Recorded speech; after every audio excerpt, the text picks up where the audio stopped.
신성원의 뉴스 브런치. 안녕하십니까. 아나운서 신성원입니다. 어제 교육부가 2028학년도 대입 개편안을 발표했습니다. 2028학년도면 현재 중학교 2학년이 수능을 치르게 되는데요. 국어, 수학 등 영역마다 과목을 일일이 선택하지 않아도 되는 통합형 평가가 이루어지고요. 또 내신도 9등급에서 5등급 체제로 바뀌게 되고 절대평가와 상대평가 등급이 함께 기재됩니다. 개편안이 발표된 이후 과목 선택에 대한 유불리가 사라지고 내신 부풀리기 현상이 없어질 것이다. 이런 긍정적인 평과 함께 수능이 더 중요해져서 일부 특목고 학생들에게 유리할 거라는 부정적인 평이 함께 나오고 있는데요. 오늘 첫 번째 뉴스픽에서 교육부가 내놓은 대입 개편안에 대해서 꼼꼼히 들여다보겠습니다. 지난 화요일에 정말 안타까운 소식이 전해졌죠. 이 학창시절 12년간 학교 폭력을 당했다며 직접 언론에 얼굴을 공개하고 자신의 사연을 고백해 큰 이슈가 됐던 표예림 씨가 사망한 채로 발견됐습니다. 고인은 올해 상반기 우리 사회의 가장 큰 화두였던 학교 폭력에 있어서 상징 같은 인물이었고요. 특히 학교 폭력의 공소시효를 폐지해달라며 국민 동의 청원을 제기하는 등 학교 폭력의 예방, 또 이 가해자에 대한 처벌 강화를 간절히 바라왔던 걸로 알려졌습니다. 두 번째 뉴스픽에서 고 표예림 씨의 안타까운 소식과 함께 학교 폭력에 대해서 다시 한번 되짚어보는 시간 가져보겠습니다. 10월 12일 목요일 신성원의 뉴스 브런치 문을 열겠습니다.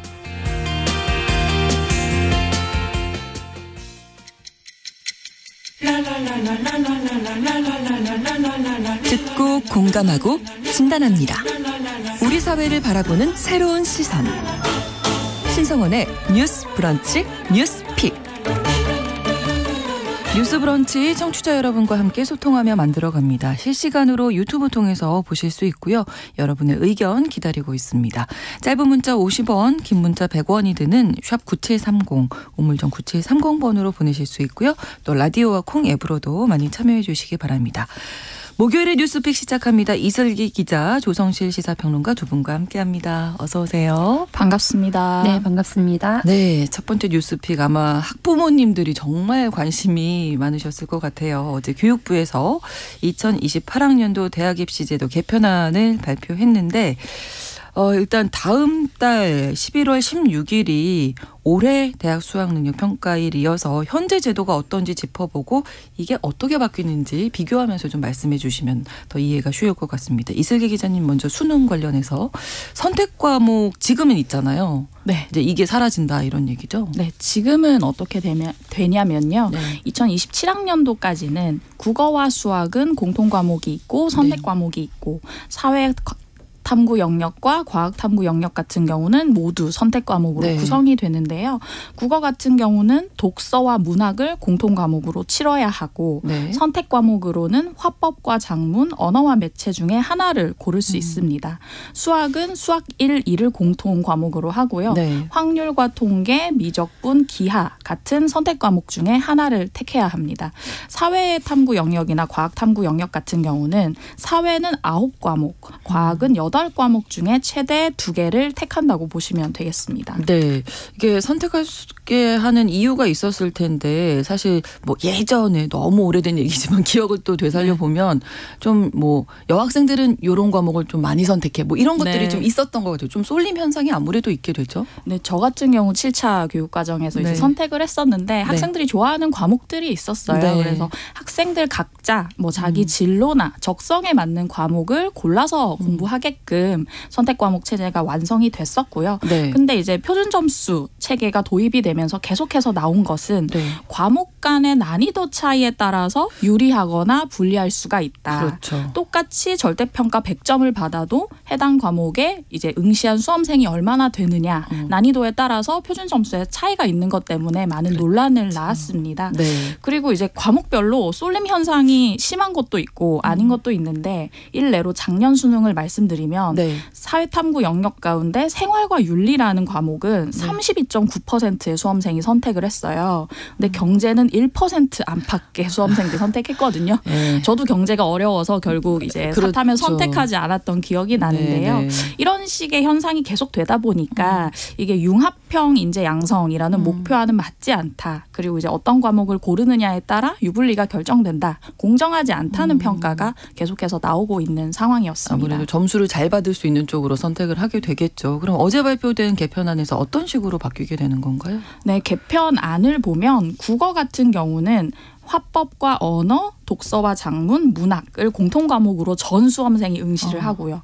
수학도 공통과목으로 재편이 됐는데 대수, 미적분, 원, 확률과 통계를 묶어서 공통과목으로 응시를 하게 되는 셈이고요. 그리고 사탐, 과탐도 공통사회, 공통과학으로 묶였다라고 보시면 돼요. 그러니까 기존의 선택과목 체제가 사라졌다고 보시면 되는 거예요. 근데 사탐, 과탐이 지금과 다른 것은 기존 수능 체제에서는 문과생은 사탐을 보통 지원을 하고 이과생은 과탐을 응시했는데 2028학년도부터는 이 경계가 모두 없어져서 수험생이라면 사탐과 과탐에 동시에 응시를 해야 됩니다. 문과생이어도 과탐도 봐야 하고요. 이과생이어도 사탐도 봐야 하는 상황인 거고요.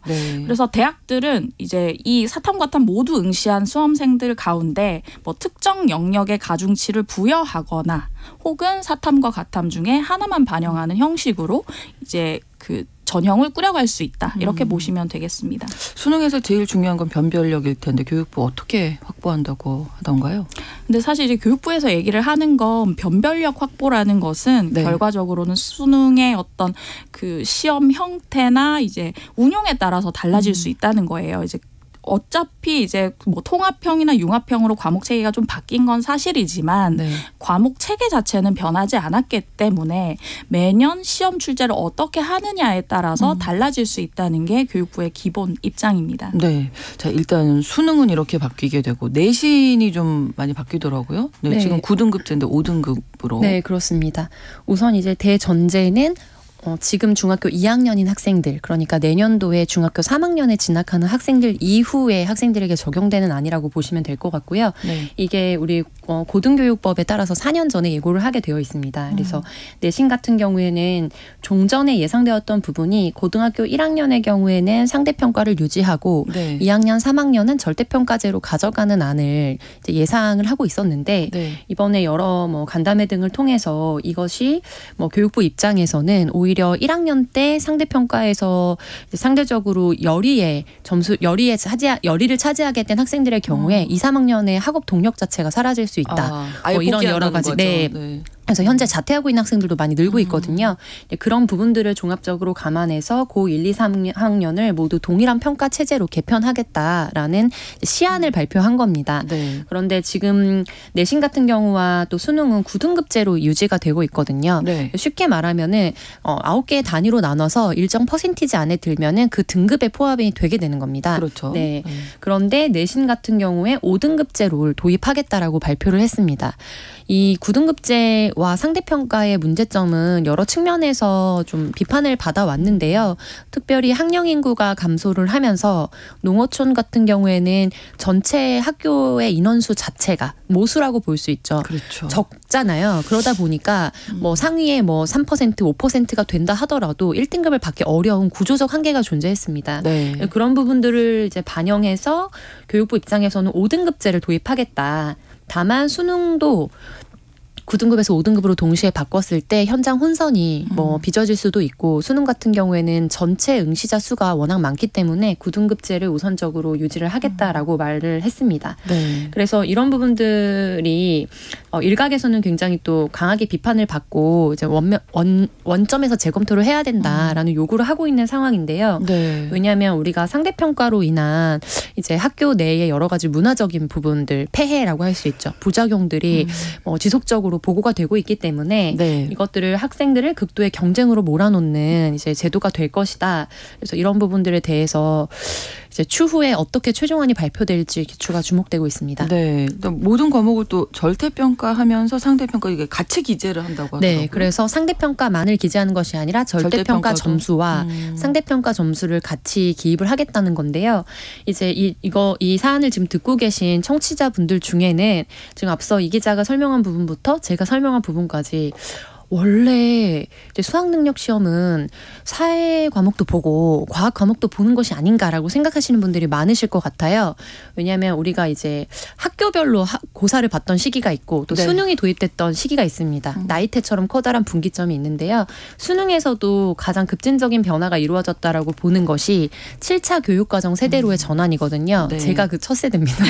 그래서 2005학번으로 분류되는 세대들 이 경우에는 문과 와 이과를 나눠서 1학년까지는 공통 과목으로 내신에 반영이 됩니다. 공통과학, 공통사회 이런 형식으로요. 네. 그런데 2학년, 3학년에 올라가면서는 학교별로 예를 들면은 국립대, A 국립대 같은 경우에는 총 있는 과목수 중에서 수학은 안 보고 영어, 국어 이런 사회 몇 과목 이렇게만 보겠다. 그런데 서울대 같은 경우에는 당시에 사회 과목 중에서도 국사는 필수다. 이런 분류들이 있었어요. 당연히 사회 과목, 네, 그렇죠. 수학도 봐야 되고요. 그래서 이제 이과 학생들 같은 경우에 절대적인 학업량이 상대적으로 많아졌다라는 좀 평가를 받았고 그러다 보니까 2학년, 3학년의 경우에는 문이과에 나눠서 한 과목은 보지 않아도 됐던 거죠. 그런데 이번에 이게 왜 화두로 올라왔냐면 이제 공통과학과 공통사회를 다 보겠다는 거는 전반적으로 학생들이 소화해야 되는 학업량이 엄청나게 많아지는 거고요. 그렇죠. 네, 그리고 우리가 수학 포기자로 인한 학업 저해가 가장 큰 우리나라의 부작용으로 좀 보고가 되고 있기 때문에 정말 필요한 부분까지만 수학을 공부하도록 하는 추세의 변화들이 있었습니다. 그런데 이번에 미적분 같은 경우를 필수 과목으로 포함하게 되면 이제 이 부분에서 일찌감치 수학을 포기하게 되는 학생들이 훨씬 더 많아질 수 있다라는 우려 이런 부분들도 종합적으로 좀 논점으로 굉장히 좀 치열한 논의의 주제가 될 것 같습니다. 네. 정말 복잡한데요. 복잡하죠. 깊이 들어가면은 더 이상 어느 순간 길을 잃게 되는 주제입니다. 정신 똑바로 차리고 들어야 될 것 같은데 어떻게 보세요, 이슬기 기자님, 이 전체적인 개편안에 대해서? 이 전체적인 개편안에서 이제 교육부가 얘기하는 키워드를 보면 저는 세 가지인 것 같아요. 공정과 안정과 융합이거든요. 이 세 단어가 보도자료에서 굉장히 심심찮게 출몰이 되고 있습니다. 일단은 이제 공정에 대해서는 제가 아까 말씀드렸지만 사탐이나 과탐 같은 경우 어떤 과목을 선택하느냐에 따라서 유불리가 나뉘어지는 이런 부분을 개선하겠다. 공정성을 회복하겠다라는 거고요. 안정 같은 경우는 고등학교 2학년 이후에 절대평가만을 도입하겠다는 게 문재인 정부의 얘기였는데 그럴 경우 변별력에서 혼란이 나타날 수 있다. 그렇기 때문에 안정적으로 이제 상대평가를 병기하는 방법으로 가겠다라는 거고요. 또 한 가지는 융합인데 사실은 이번 수능 체계에서 굉장히 특이한 점이 그 수능에서 사실상 오랜 기간 문이과 경계가 계속해서 있었는데 사실상 없어지는 형태거든요. 그렇기 때문에 융합 인재를 완성하겠다라는 건데 근데 다만 이제 아까 제가 말씀드리지 못한 부분 중에 이런 부분이 있어요. 이제 학계에서는 수학에 관해서는 좀 심화 학습이 필요하다. 지금 이제 첨단 분야 인재를 키우는데 혈안이 돼 있는 상태에서 지금 과목만 가지고는 좀 부족하다고 해서 미적분 2와 기하를 합한 과목을 절대평가 방식의 선택 과목으로 포함하는 안을 지금 열어두고 있어요. 이 안 같은 경우는 이제 국가교육위원회에 상정이 돼서 의견 수렴이 들어갈 건데 만약에 이 과목이 생긴다면 이제 문이과 조금 차이가 날 수 있겠지만 이과의 경우는 이걸 많이 선택을 해야 하는 이제 최상위권이나 상위권 학생들 같은 경우는 선택해야 하는 상황에 놓일 텐데 그게 아니라면 정말 오랜 기간 남아있던 문과 이과 경계가 없어진다라는 상황으로 보시면 될 것 같습니다. 네. 그리고 내신이 지금 5등급 되잖아요. 근데 한 등급당 이제 학생 수가 많아질 텐데 이 변별력을 또 어떻게 해야 할지 대학들이 고민 많겠는데요.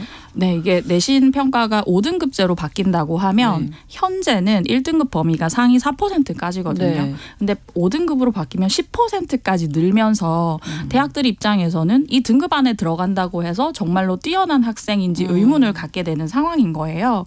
그래서 이제 주요 대학들 지금 입학처장 인터뷰들이 나오고 있는데 거기서 보면 수시 전형에 반영하는 내신 과목 수를 좀 늘리겠다. 이제 특정 과목들을 선택해서 반영을 해왔는데 그 과목 수를 좀 더 늘려서 이제 성적을 좀 면밀하게 보겠다라는 얘기를 하고요.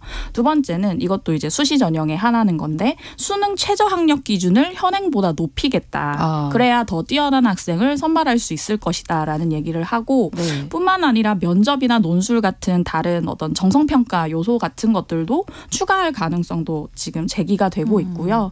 또 정시 모집 같은 경우에는 이제 선택 과목들이 빠지면서 내신 교과 성적을 더 열심히 보겠다라거나 학생부의 다른 여러 요소들을 반영하겠다라는 얘기도 나오고 있어요. 이게 사실 지금 중고등학생 학부모가 아니신 경우에는 안 와닿으실 수 있는데 중고등학생 학부모님들은 지금 빨간불이 켜진 상태세요. 그러실 것 같아요. 지역 카페가 완전 불붙어.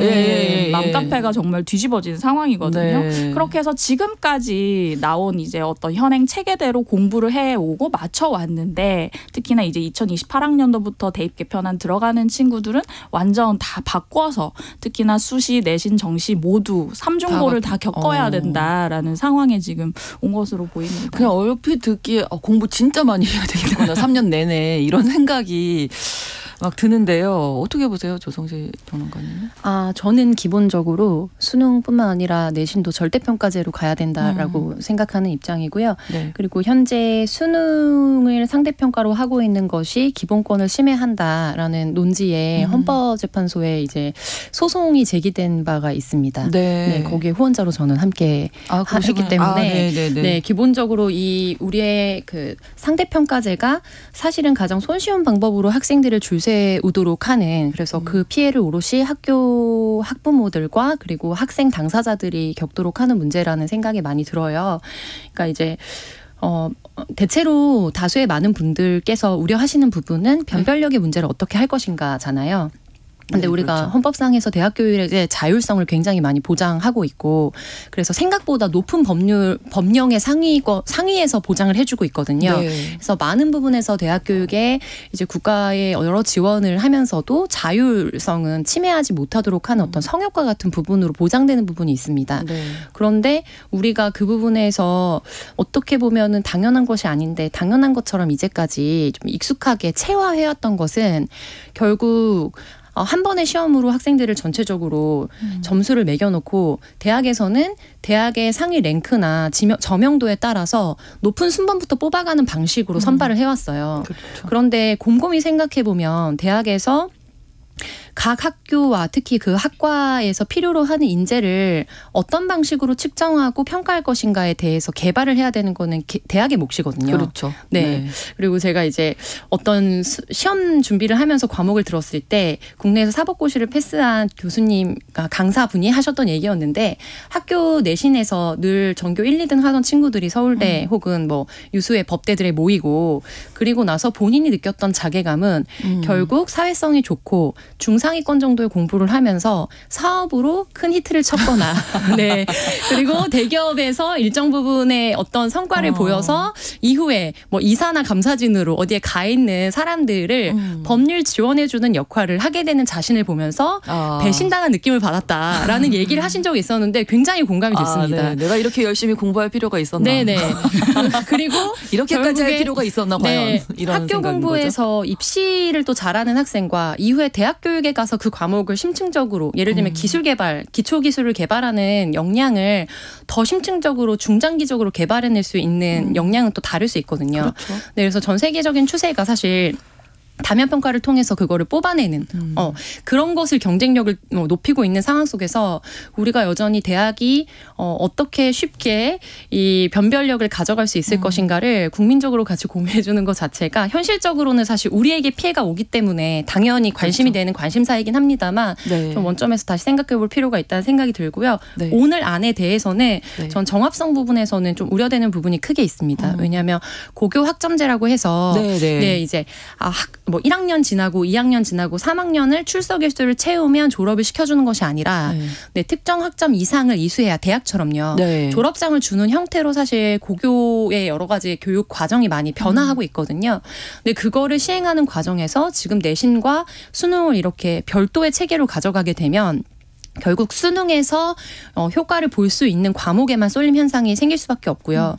그러면 학교의 면학 분위기라든지 또 학업에 대한 열의 자체가 오히려 또 퇴화되는 방식으로 좀 갈 수밖에 없기 때문에 이런 부분들에 대한 우려 그리고 내신에 있어서는 평가 역량, 교사들의 평가 역량을 강화하겠다라는 게 5개인가 4개 골자 중에 하나거든요. 네. 그래서 서술형이나 이런 것들을 많이 반영하겠다고 했는데 수능은 오지선다형을 유지합니다.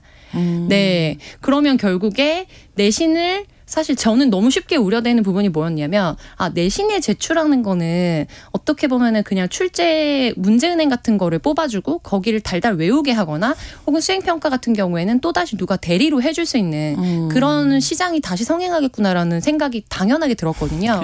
그래서 이런 정합성을 가져가지 않는 상태에서 평가 체계를 계속 이렇게 급하게 바꾸거나 크게 바꾸는 것은 큰 문제를 야기할 수밖에 없다. 그리고 이게 원래는 연초에 발표되기로 했던 안이에요. 네, 그런데 지금 뭐 킬러 문학이라든지 카르텔 이런 이야기들이 나오면서 8월로 미뤄졌다가 현재 지금 나오게 됐습니다. 그러면 이제 내년도에 확정이 돼야 되는데 원래 이거를 논의 기간을 1년 정도 가지게 하는 거는 국민 의견을 충분히 수렴할 수 있도록 하는 과정을 거치려고 한 것이었는데 지금 거의 2-3달 내에 이거를 확정하겠다고 하는 것 자체가 사실 너무 일방향적인 행정이 되는 것이 아닌가 그 부분에서 좀 걱정스럽습니다. 네, 엄마들은 비슷한 생각이신가 봐요. 0798번으로 엄마 입장에서 들어보니까 사교육이 더 활발해질 것 같습니다. 한 말씀으로 이렇게 또 정리를 해주셨는데 사실 내신 등급이 이제 축소되면서 수능이 더 중요해질 거다 이렇게 되면 그러니까 중2 학생들이 이제 내년에 중3 되고 고등학교 진학을 앞두고 있어서 특목고, 자사고 또 생각하지 않을까. 여기가 더 인기 많아질 것이다. 이런 얘기도 있던데요. 예, 결과적으로 이런 정책이 나왔을 때 학부모님들이 어떻게 체감하시느냐가 정말 중요한 거거든요. 네. 그래서 지금 입시업계에서는 방금 이제 구독자분들이 주셨던 의견처럼 자사고나 외고 선호도가 증가할 것이라고 보고 있어요. 네. 왜냐하면 이제 내신 부담이 5등급제로 이제 큰 폭으로 완화되기 때문에 뭐 자사고와 특목고처럼 이제 명문 일반고 선호도가 높아질 것이다라고 보고 있고요. 그리고 이제 말씀드린 것처럼 이제 9등급에서 5등급 되니까 학부모들이 이제 내신 자체는 조금 이제 특목고나 자사고 가서 편히 받을 수 있겠다. 네. 그렇다면 이제 정시를 바라보고 특목고나 명문고 가야겠다. 몰입해야겠다. 네. 이런 생각들이 다들 똑같이 얘기를 하고 계시는 것 같아요. 네, 그렇습니다. 우리가 올해 정말 이야기 많이 했던 게 이제 사교육 뭐 이런 거였잖아요. 공교육 강화 뭐 이런 얘기였는데 정상화죠. 공교육에. 이 개편안이 사교육 절감 부분에 어떻게 영향을 줄까 했는데 이미 이제 사교육이 다양하게 활발해질 것이다 이런 의견들이 있으셔서. 네, 한마디만 더 붙이면 기존에는 이제 영어와 그다음에 수학을 중심으로 한 사교육이 굉장히 가장 화두였거든요. 근데 이번 발표안 같은 경우에는 사회탐구 과목과 과학탐구 과목의 시장이 압도적으로 커질 것이다. 왜냐하면 거기에서 변별력을 보고자 하는 이제 학생들이 많아질 거니까요. 그런 부분에서는 좀 큰 우려를 많은 분들이 표하고 있는 상황입니다. 네. 그 유명한 이제 강남의 한 스타 강사가 하신 말씀, 우리가 이렇게 돈을 잘 버는 건 교육부 덕분이다. 하도 입시 제도를 자주 바꾸니까 학부모들은 의존할 수밖에 없다는 얘기를 했잖아요. 말씀하신 것처럼 지금 상황이 문과생도 과탐을 봐야 되고 이과생도 사탐을 봐야 하니까 사교육이 집중될 수밖에 없고 또 이제 뭐 내신으로 변별력이 안 갖춰지니까 아까 이제 주요 대학 입학처장들 말처럼 면접이나 뭐 논술 같은 다른 정성평가 요소들을 크게 반영하겠다라고 하면 그쪽에 또 사교육 시장이 발달할 수밖에 없는 거고요. 그리고 이과생들 같은 경우 만약에 심화 수학 제가 말씀드린 그 부분이 이제 안이 마련이 된다면 그 부분에 한해서 최상위권 대학들은 이제 최상위 학생들을 선발을 하려고 할 거거든요. 그 부분에 이제 사교육 발달도 아무래도 예상되는 상황입니다.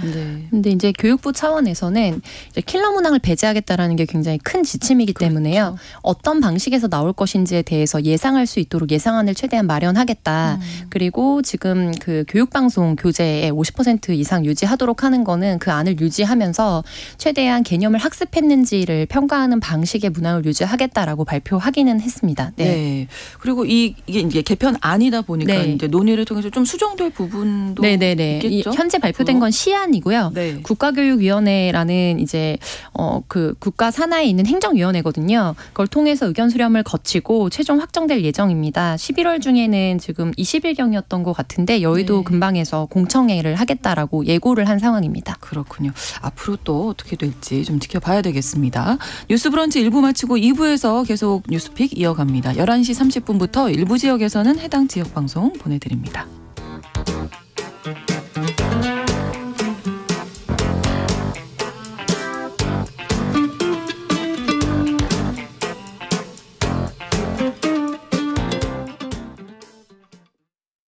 지금 시각은 11시 30분입니다. KBS 여러분은 지금 KBS 1라디오 신성원의 뉴스 브런치를 함께하고 계십니다. 두 번째 뉴스픽입니다. 올해 우리 사회에서 앞서서 말씀드렸던 사교육 근절 문제와 함께 학교폭력도 큰 화두였었는데요. 지난 화요일이었습니다. 드라마 더 글로리의 현실 사례로 큰 이슈가 됐었던 표예림 씨가 사망한 채로 발견이 됐는데 두 분도 많이 놀라셨을 것 같아요. 네네. 정말 그 기사 보고 너무 깜짝 놀랐었는데 화요일 저녁에 안타까운 소식이 들려왔습니다. 네, 맞습니다. 이제 초중고 12년 동안 학폭 피해를 당했다고 말씀하셨던 유튜버 표예림 씨가 이제 숨진 채 발견이 됐는데요. 이제 화요일 낮 12시 57분쯤에 부산의 한 호수에서 20대 여성이 물에 빠졌다는 신고가 들어갑니다. 네. 그래서 이제 소방당국이 출동해서 수색을 해보니 이제 한 4시간쯤 뒤에 숨진 여성을 발견했고요. 네. 신원 확인을 해본 결과 이제 표 씨라는 것이 확인이 됐습니다. 네. 앞서서 표 씨는 그 자신의 유튜브에 극단 선택을 암시하는 동영상을 올리기도 했어요. 네. 여기서 이제 표예림 씨가 하신 얘기가 내가 당한 학폭 피해를 근거 없는 주장이라고 하는 이들이 있는데 이들 때문에 괴롭다라는 얘기를 하셨고요. 나의 생으로 나의 삶으로 진실을 증명하겠다라는 말씀을 하셔서 이제 암시하는 그런 동영상을 올렸고요. 경찰이 지금 표 씨의 지인들을 상대로 정확한 사건 경위를 파악하고 있는 상황입니다. 네. 12년간 학교폭력 당했다. 이거 스스로 이제 얼굴을 언론에 공개도 하고 다 이제 얘기를 하신 거잖아요. 그래서 큰 이슈가 됐던 건데요. 알게 됐고 네, 많은 분들이 기억을 하실 텐데 지난 3월에 이제 표 씨가 공중파의 한 프로그램에 출연을 해서 12년간 학폭 피해를 경험했다라는 얘기를 하셨어요. 그 당시에 이제 많은 분들이 보셨던 그 넷플릭스 드라마 네. 더글로리가 화제가 되면서 더글로리의 현실판 주인공으로 알려졌고요. 이후에 이제 그 표 씨를 괴롭혔다고 알려진 가해자들의 신상이 몇몇 유튜브 채널을 통해서 공개가 돼서 이제 사적 복수에 관한 논란이 그렇죠. 빚어졌고 저희 뉴스픽에서도 한번 다룬 바가 있었습니다. 네, 근데 사망 전까지도 여러 송사에 휩싸이고 힘든 일이 많으셨더라고요. 네, 그리고 4월에도 이제 정신적 고통을 호소하면서 극단 선택을 시도했던 것으로 알려져 있었어요. 그래서 이번 뉴스가 또 더 안타깝게 다가오기도 했던 것 같고요. 다만 이제 당시에 학폭 가해자로 지목됐던 이들로부터 명예훼손 등 이제 법적 절차에 나서겠다, 영상을 삭제하고 내용 증명을 보내라라는 등의 요구를 받았다라고 또 폭로를 해서 이와 관련돼서 소송이 이제 진행되는 것으로 인한 피해가 크다라는 것들을 짐작하게 했었고요. 또 더불어서 이 사실 논란과 관련해서 또 유튜브 상에서 굉장히 또 공방이 이루어지면서 이른바 온라인상의 따돌림이라고 불리거나 이제 괴롭힘으로 불리거든요. 사이버 불링의 피해자가 됐다라는 증언들도 일기는 했습니다. 그래서 이런 이 사고 소식이 난 이후에 또 그렇게 저격됐던 이들과의 또 공방이 막 이루어지기도 했었는데요. 그래서 이와 관련해서 지속적으로 이제 비방 영상이 게시되거나 고인에 대해서 지속적 비난을 했던 사람들이 있었다. 네. 그래서 이것이 지속적으로 모욕과 협박하는 행위로 이루어졌다라고 주변 지인들이 또 증언하기도 한 상황입니다. 그러니까 이렇게 이야기를 하는데도 믿지 않는 어떤 사람들, 그게 아니다라고 얘기하는 사람들 때문에 너무 힘들었던 것 같은데 그 표예림 씨가 학교 폭력에 대한 공소시효를 없애달라면서 국민청원을 제기하기도 했었잖아요. 네, 지난 4월에 이제 국회 청원을 냈었는데요. 이제 학교 폭력에 관한 청원이라는 내용입니다. 네. 학폭 공소시효를 폐지해달라고 말씀을 하셨는데 사실 학폭에 관한 공소시효는 지금 관련법에 명시가 돼 있지는 않아요. 네. 그러니까 형법상 폭행이나 상해나 강제추행을 적용해야 되는데 이것이 최대 10년까지거든요. 그러니까 이제 최대 10년까지인데 이걸 폐지해달라고 말씀을 하신 거고 그리고 사실적시 명예훼손같이 이제 학폭 가해자한테 조금 유리하게 적용될 수 있는 조항을 폐지해달라라고 얘기를 하셔서 이제 굉장히 빠른 그 시간 안에 동의수 5만 명을 충족을 했었고요. 네. 국회 소관 상임위원회 해부 자격을 얻어서 이게 국회 본회의에 통과가 되지 않을까 이런 얘기도 나왔었는데 네. 지난번에 이제 표 씨가 자기 커뮤니티에 올린 글을 보면 내년 5월까지 그 해당 그 청원을 계류한다는 통지서가 왔다고 하면서 네. 아쉬움을 드러내기도 한 상황이었습니다. 지난달에 이 관련 법안이 발의가 됐다면서요? 네, 이제 국회 법제사법위원회 김영배 더불어민주당 의원이 이제 네. 형사소송법 개정안을 발의한 건데요. 이 내용을 보면 학폭 피해 학생이 성년이 되는 시점부터 네. 학폭 공소시효를 적용하는 내용이에요. 그래서 이제 아까 말씀드렸던 것처럼 뭐 강제 추행을 적용했을 때 최대 10년 정도인데 네. 이 경우는 그 피해자가 성년이 된 날부터 적용을 한다는 거거든요. 근데 이것에 대해서는 여러 가지 말들이 있는 게 학생이 학생을 뭐 때리거나 폭행을 가했을 때는 이제 피해자가 성년이 됐을 때 적용을 하고 네. 예를 들면 어른이 학생을 뭐 폭행하거나 했을 때는 적용하지 않는다고 하면 네. 형평성에 조금 문제가 있다라는 의견이 좀 제기되기도 했던 부분입니다. 그렇습니다. 이 사건을 보면서 학교 폭력이라는 것의 피해가 한 사람의 정말 인생을 이렇게 영향을 미친다는 게 너무 안타깝고요. 7098번 아까도 의견 주셨는데 이런 일들 벌어질 때마다 왜 가해자들은 가만히 두고 피해자들만 이렇게 안타까운 일들이 일어나는지 너무 슬프다고 또 남겨주셨는데 우리 다 같은 마음 아니겠습니까? 네. 그래서 가장 상징적으로 좀 나오고 있는 이야기가 학교 폭력에는 시효가 있지만 고통엔 시효가 없다. 그렇죠. 네, 그래서 영원히 그 상처를 안고 살아가야 되는 피해자에 대해서 공감하는 여론이 좀 큰 상황이고요. 네. 말씀하셨던 부분처럼 또 학교 내에서 교사에 의한 폭력이라든지 그 외에 이제 동급생이나 상급생이 아닌 어른으로부터 피해를 받았을 때에 대한 이제 부조리한 현실에 대해서도 여러 가지 입법적 개정이 필요하다는 요구가 계속해서 있어 왔습니다. 네. 그래서 어떤 개정안이 발의가 되고 나면 그러니까 이거는 법 체계 안에서 형평성상의 문제가 있기 때문에 너무 과도하게 여기만 특혜를 주면은 법적 안정성이 무너진다라면서 비판을 하시는 분들이 계시고 일정 부분 그 의견을 반영할 필요도 있다고 생각합니다. 그런데 제가 이제 이전에 또 스쿨존과 관련된 논란에서도 비슷한 유사한 알고리즘으로 막 논쟁이 붙었었거든요. 그런데 우리 사회가 전반적으로 이제 처벌 수위 자체가 너무 낮게 설정되어 있는 것은 아닌지에 대해서 조금 더 한 발 더 물러서서 바라보고 정합성이 부족하다면 그것과 연계되는 형평성 논란이 되는 사안에 대해서도 상향이 필요한 건 아닌지도 사실은 좀 종합적으로 살펴볼 필요가 있다고 저는 생각이 들고요. 네. 그래서 지금 법안이 그 회기에 이제 발의가 되고 나면은 그 국회의원들이 임기가 만료될 때까지는 계류가 되어 있습니다. 그래서 그게 통과가 되기도 하고요. 그런데 그게 아니라 이제 발의만 된 상태에서 최종적으로 본회의를 통과하지 못한 법안 같은 경우에는 네. 일괄적으로 그게 뭐 10만 개가 되든 5만 개가 되든 임기 만료 폐기라는 형식으로 폐기됩니다. 그러면 만약에 저희가 내년도 선거 때 다시 국회의원을 뽑잖아요. 그래서 네. 회가 다시 구성된다. 네. 그럼 그때는 다시 원점에서부터 법안을 발의해야 되는 거예요. 네, 그래서 저는 뭐 최대한 그 안에 학교폭력 이슈가 워낙 올 한 해 대한민국을 그렇죠. 정말 크게 흔들었던 핵심 네. 사안인 만큼 통과될 필요성이 있다고는 봅니다. 그런데 현실적으로 그러기가 쉽지 않은 전망이기 때문에 그 다음으로 우리 국회가 넘어간다고 하더라도 네. 지금 성인이 될 때까지 공소시효나 이런 부분들을 일정 부분 멈추도록 하거나 그때부터 시작하도록 하는 이 법안의 필요성은 계속해서 누군가 좀 의지를 네, 가지고 네, 가져가야 네. 되는 법안이다라고 말씀드리고 싶습니다. 예, 그러니까 어제 국회 교육위 국정감사에서도 이 사건 이야기하면서 이제 학교 폭력 근절해야 한다라고 촉구를 했는데 어떤 방법으로 할지를 이제 면밀히 살펴보는 것도 중요하겠죠. 그리고 또 피해자들 트라우마, 뭐 정신적인 부분에 대한 케어도 아주 세밀하게 이루어져야 할 것 같습니다. 네. 네, 지난 4월에 이제 정부에서 학폭 종합 근절 대책을 발표했는데 네. 그 안 가운데 하나는 이제 교육부 안에 원스톱 센터를 만들어서 피해 학생을 보호하겠다 이런 부분이 있었어요. 근데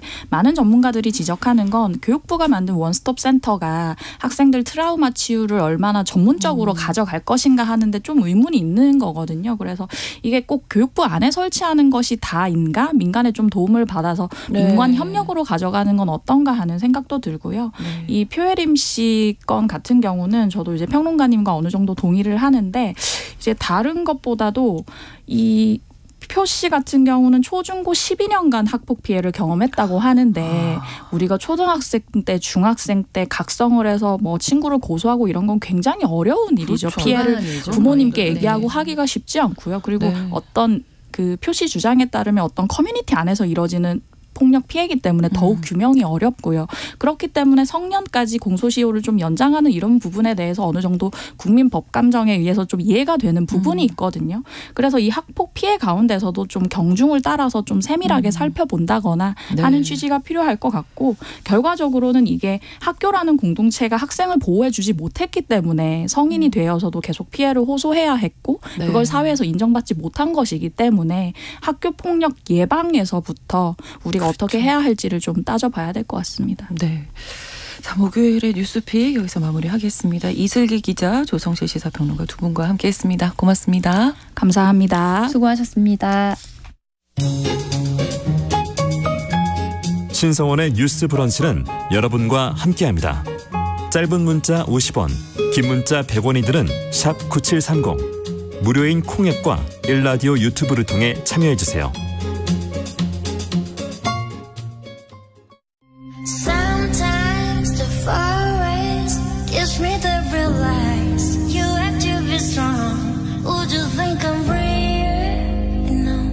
대중문화를 바라보는 색다른 시선 뉴스 브런치 문화로운 세계. 날카로운 시선으로 대중문화와 사회 현상을 바라보는 시간 문화로운 세계입니다. 문화평론가 손희정 씨가 오랜만에 오셨습니다. 어서 오세요. 네, 안녕하세요. 저희 한 달 만에 보는 것 같은데. 네, 3주 만입니다. 네, 출장 잘 다녀오셨죠? 네, 오니까 좋으네요. 네, 너무 반가워서 예. 오래된 친구를 만난 듯 반갑습니다. 자, 오늘은 어떤 이야기 준비해 오셨을까요? 네, 오늘은 영국 넷플릭스 오리지널 드라마인 오티스의 비밀 상담소를 소개해드리려고 하는데요. 네. 2019년 1월에 시즌 1이 공개가 됐고 올해 9월 이제 시즌 4를 마지막으로 종영을 했습니다. 네. 하이틴 드라마를 표방하고 있지만 저에게는 일종의 힐링 드라마였고요. 네. 너무 오랜만에 이제 청취자들을 뵈니까 약간 여행 기념품 드리는 기분으로 네, 좋습니다. 네, 준비를 했습니다. 예, 어떤 드라마일까요? 근데 학생들이 나오겠네요. 하이틴 드라마라고 하셨으니까. 네, 이게 남자 고등학생이 학내에 사설 성상담소를 꾸리고 친구들의 성상담을 해준다라는 이제 콘셉트인데요. 제가 되게 좋아하는 이야기 중에 하나가 좋은 10대 남성, 괜찮은 소년에 대한 이야기인데 네. 이 드라마가 딱 그렇습니다. 그리고 괜찮은 소녀들도 이제 등장을 하고요. 네. 그래서 10대의 성과 사랑, 일상에 대한 이야기가 펼쳐지는데요. 청소년 관람 불가 등급이거든요. 고등학생이 주인공인데 네, 그렇습니다. 그래서 약간 성에 대한 이야기를 다룬다고 해서 10대가 볼 수 없다는 게 좀 아쉽기도 해서 예. 제가 다른 나라에서는 어떤 등급을 매겼는지 좀 찾아봤어요. 근데 제작국인 영국에서도 청소년 관람 불가인데 네. 네덜란드의 경우에는 12세, 호주에서는 15세, 프랑스는 16세더라고요. 나라마다 다르군요. 이게 등급 시스템이 나라마다 다르기도 하지만 확실히 문화에 따라서 표현 그렇죠. 수위라는 게 다르게 받아들여진다. 이런 생각도 좀 들었습니다. 어떤 내용일지 궁금합니다. 네, 이게 주인공은 눈에 별로 띄지 않은 평범한 고등학생 오티스 밀번입니다. 근데 그는 사실 성에 관련한 지식이 굉장히 풍부하고요. 또 사람 사이의 관계에 대한 이해가 높은 10대 남성인데요. 성과학자인 어머니 진 밀번 박사의 영향을 받았기 때문입니다. 근데 이 진 밀번 박사를 누가 연기하냐면 엑스파일의 스컬리가 연기를 하거든요. 진실은 저 너머에. 근데 너무너무 잘 어울리고요. 매력적인 캐릭터입니다. 네. 근데 이 오티스는 무어데일 고등학교에 다니고 있는데 우연한 기회에 이제 교내에 성상담소를 차리게 되는 거죠. 근데 그 기회라는 게 뭐냐면 도시 근교 빈민촌에 살고 있는 메이브 와일리와 얽히게 되는 일입니다. 네. 근데 이 메이브라는 사람은 약물 중독자인 어머니와 어린 동생을 돌봐야 하는 10대 소녀 가장이기도 하고요. 예, 네, 그렇습니다. 우리로 말하면. 굉장히 뛰어난 문학적 감수성을 가진 네. 10대 여성인 거죠. 네. 그래서 오티스 같은 경우에는 다른 사람의 고민을 상담해주면서 자기의 자존감도 찾고 정체성도 찾아가는 그런 의미 있는 일인 거고 네. 메이브 같은 경우는 그 상담비를 이제 챙기면서 생활비를 벌어야 하는 상황이라서 이렇게 두 사람의 상황과 마음이 맞으면서 이제 성상담소가 열리게 됩니다. 같이 하는 거군요. 네, 그래서 이제 메이브가 관리를 하고 오티스는 상담을 해주는 이렇게 되는 건데요. 시즌 1 같은 경우는 두 사람이 교내 상담소를 이렇게 시작을 하고 꾸려가는 이야기. 고요. 근데 물론 이런 동업 관계에는 또 이게 10대 남성과 여성이잖아요. 두 사람 사이에 어떤 끌림, 긴장 관계 그렇죠. 이런 게 이제 놓여 있습니다. 네. 근데 이게 너무 이제 감칠맛 나는 게 시즌 3이 될 때까지 네. 두 사람이 과연 이어질까? 안 될까? 네, 당연히 각자 또 따로 연애를 하거든요. 그래서 둘이 결국 어떻게 될 것인가가 또 이 드라마의 팬들의 마음을 쫄깃하게 하는 이야기였었던 거죠. 네. 그래서 그런 이야기들과 함께 고민 상담소에 들어오는 상담 내용을 중심으로 무어데일의 여러 사람들, 학생들과 선생님들까지 얽혀들게 되면서 이야기가 점점 확장이 됩니다. 네, 성상담이니까 네. 방송에서 또 가능한 범위 내에서 어떤 내용인지 궁금해서 잠깐 들어보겠습니다. 이게 굉장히 사소한 것부터 굉장히 심각한 것까지 다양하게 이제 성상담이 들어오게 되는데요.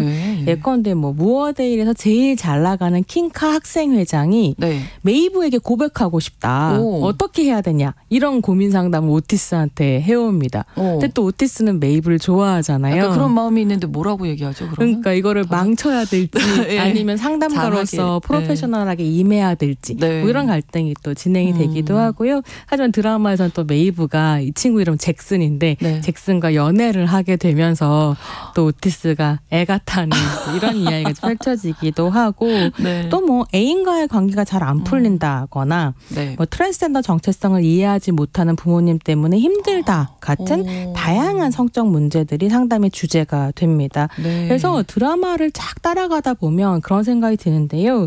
성이라는 게 특정한 행위에 국한되는 것이 아니라 우리 삶의 전반적인 문제와 연결되어 있는 그런 삶의 자연스러운 구성 요소 중에 하나구나라고 하는 걸 좀 깨닫게 되고요.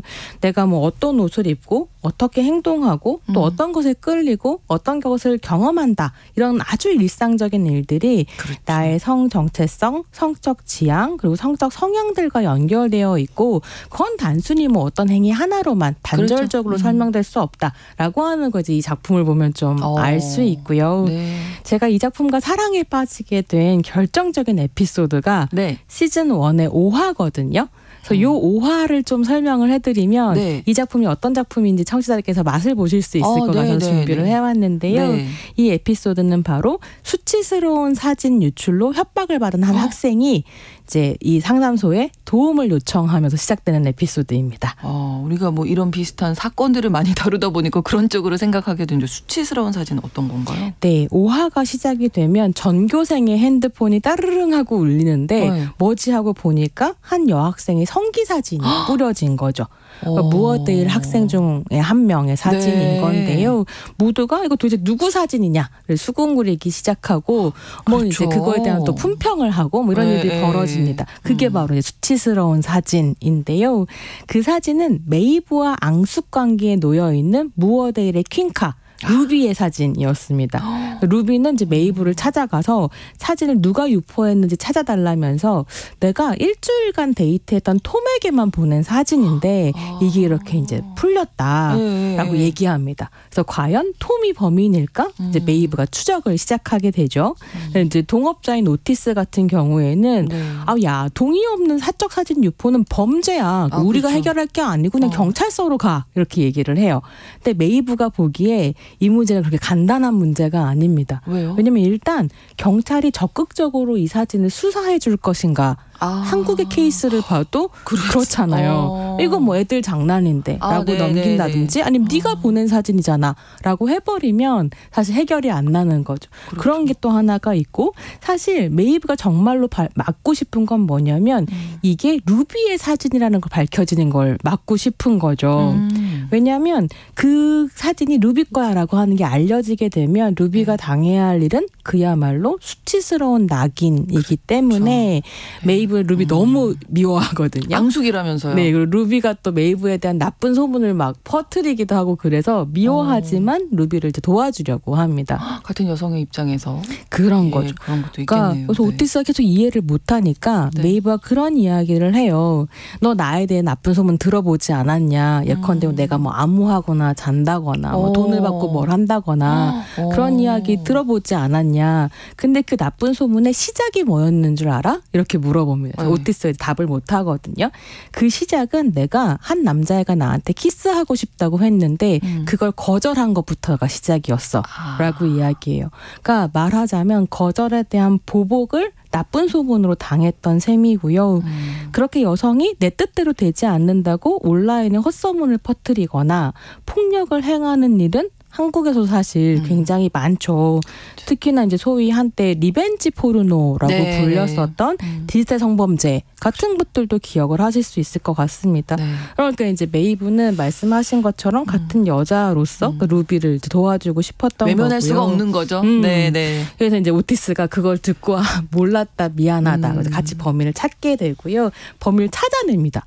근데 이 사진을 유포한 게 누구예요? 의외로 톰이에요? 루비의 절친이었던 톰이 아니고 혹은 다른 남자애가 아니고 리브라는 여학생이었어요. 그러니까 루비가 너무 이제 리브와 막 외모 품평하고 너 옷 그거 안 맞는다, 마스카라가 떡졌다 이렇게 모욕을 주니까 루비가 자기가 당하는 모욕을 너도 잠깐이라만 느껴봐 이러면서 이제 그 사진을 루비 핸드폰에서 빼가지고 유포를 했었던 거죠. 소문이 가까운 데서 나간다고 했어요 원래. 사실은 리브 같은 경우는 루비를 망신 주고 괴롭히려고 했던 건 아니고 실제로 그 사진이 루비 거라는 걸 밝힐 생각도 없었던 거죠. 그냥 잠깐만 괴롭히고 싶었던 건데 일이 너무 커졌던 거고 리브가 이제 사과를 하지만 당연히 루비는 이걸 용서하지 않습니다. 이게 너무 크죠. 네, 그리고 오티스도 그렇게 리브가 너한테 한 것이 네가 이런 식으로 유포하고 협박하는 것을 정당화해주진 않아. 그런 이야기를 해요.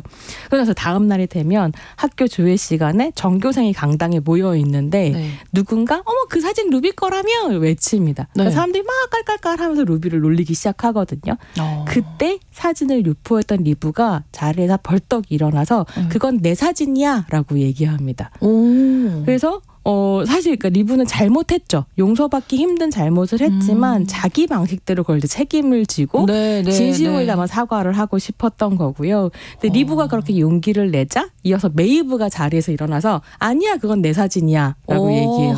그래서 그에 이어서 다른 여학생, 다른 남학생들까지 자리에서 막 일어나면서 그건 내 사진이야 라고 외치고 결국 루비도 자리에서 일어나서 그건 내 사진이야 라고 말하면서 리브의 손을 이렇게 잡는 것으로 이 학생들 너무 멋진데요? 에피소드가 끝나요. 그러니까 그게 모두가 이게 나의 사진이라고 말할 때 루비의 사진은 수치스러운 사진이 아니라 그냥 신체 일부를 담은 사진이 되는 거고요. 물론 디지털 성범죄 피해라는 게 이렇게 간단하지는 않거든요. 하지만 드라마가 전하고자 하는 메시지는 이렇습니다. 그러니까 소위 리벤지 포르노가 리벤지가 되는 건 그걸 돌려보고 낄낄거리고 피해자에게 낙인을 찍는 사회인데 그걸 누가 끊을 수 있는가라고 하면 우리가 끊을 수 있다라고 하는 거죠. 보여주는 거죠. 너무 멋집니다. 이 드라마가 이런 식의 에피소드가 이제 시즌 4까지 그러니까 끊임없이 피해자들의 목소리를 듣고 혹은 그러니까 평범한 사람들이지만 낙인 찍혔던 사람들의 이야기를 이제 보여주면서 어떻게 함께 살 것인가를 좀 이야기해가고 있는 부분이 있죠. 내 사진이야, 내 사진이야 일어나는 이 장면을 저는 이제 이 드라마를 아직 못 봤는데 죽은 시인에서 약간 비슷하게 그런 이미지도 사실 겹쳐집니다. 굉장히 그 학생들이 커 보이거든요. 그렇군요. 너무 감동일 것 같아요. 이 많은 등장인물들이 나오고 이제 오티스, 메이브가 이제 주인공인데 이게 보다 보면 많은 사람들이 나오면 꼭 내 마음에 끌리는 그 캐릭터가 나오거든요. 그래서 사실은 오티스와 메이브만 주인공이라고 얘기할 수 없는 굉장히 큰 드라마가 되는데요.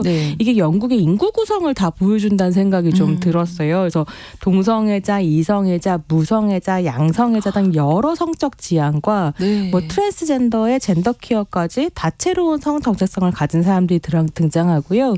다양한 가족 형태도 당연히 나옵니다. 인종적으로도 다양하고 좀 되게 재밌었던 건 뭐냐면 마른 사람, 살집이 있는 사람, 휠체어를 사용하는 사람, 뻐드렁니가 난 사람까지 신체 특징 역시 굉장히 다양하게 잘 그려지거든요. 네. 생각을 해보니까 최근 한국 드라마에서 교정 안 한 치아 보신 적 있으세요? 네, 다 했더라고요. 굉장히 깔끔한 치아를 보여주고 심지어 미백 안 된 치아도 안 나오거든요. 맞아요. 근데 그 치아도 이 드라마에서 이제 다양한 형태가 나오게 되는 사실은 거죠. 다 다른 건데. 그 시즌 4 같은 경우에는 장애인의 교육권과 이동권을 또 본격적으로 다루는데요. 시즌 3에서 메이브가 아이작이라는 친구랑 연애를 하는데 이 친구가 장애가 있는 휠체어를 사용하는 이성애자 남성이에요. 그래서 아이작의 이동권 투쟁 이 나오고 학교 안에서 이제 시험을 보이콧하거든요. 엘리베이터가 자꾸 고장이 나서. 근데 그 보이콧에 이제 전교생이 함께 참여하는 이런 이야기가 펼쳐지기도 합니다. 그래서 이 다양한 사람에게 각자의 사연과 이야기를 부여하고 서사가 또 그들을 부당하게 대하는 법이 없어서 굉장히 이제 흥미롭고요. 어떤 분이 저한테서 너는 최애가 누구냐 이렇게 물어봤는데 도저히 한 명을 꼽을 수가 없는 거예요. 그래서 나는 한 명은 못 꼽겠다. 근데 그게 또 이 드라마의 매력이라고 할 수 있겠습니다. 그래도 굳이 한 명을 꼽자면 저는 한 명을 꼽는다면 문화로운 세계에서는 애덤이라는 캐릭터를 꼽고 싶은데 이 애덤이라는 학생이 무어데일 고등학교의 교장 선생님 아들이에요. 근데 교장 선생님이 너무 이제 보수적이고 사랑을 표현할 줄 모르는 강고한 사람이라서 그 밑에서 자란 이제 애덤이 굉장히 폭력적인 일진이었거든요. 근데 시즌 1에서 자기가 괴롭히던 게이 남학생과 사랑에 빠지면서 자기가 사실은 양성애자고 폭력적인 사람이라기보다 사실 애덤이 동물을 너무 좋아하고 동물과 공존이 그러니까 소통이 잘 되는 친구였던 거예요. 시즌 4가 되면 자기한테 맞는 그러니까 늘 아버지의 기대에 충족을 못 시켜서 괴로웠던 사람인데 이제 그 아버지의 기대를 넘어서 자기 자신이 되어가는데 더 재미있는 건 그 아버지도 아들과의 갈등과 관계 안에서 그 강고하고 폭력적이었던 가장의 모습에서 벗어나서 주변을 살피는 사람으로 거듭나거든요. 이 부자의 이야기도 굉장히 재밌습니다. 그러니까 애덤은 세심한 사람이었던 그런 거죠. 폭력적이라기보다는. 근데 나를 어떻게 표현할지 몰랐기 때문에 그랬었던 거죠. 그러니까 전체적으로 오늘 오티스의 비밀 상담소 소개해 주셨는데 인간에 대한 이해를 좀 넓힐 수 있는 그런 드라마가 아닌가. 특히 지금 우리 사회에 꼭 필요한 이야기들인 것 같습니다. 그렇습니다. 문화로운 세계 오늘은 문화평론가 손희정 씨와 함께했습니다. 고맙습니다. 네, 감사합니다. 10월 10일 목요일 뉴스 브런치 마치겠습니다. 저는 내일 다시 오겠습니다. 고맙습니다.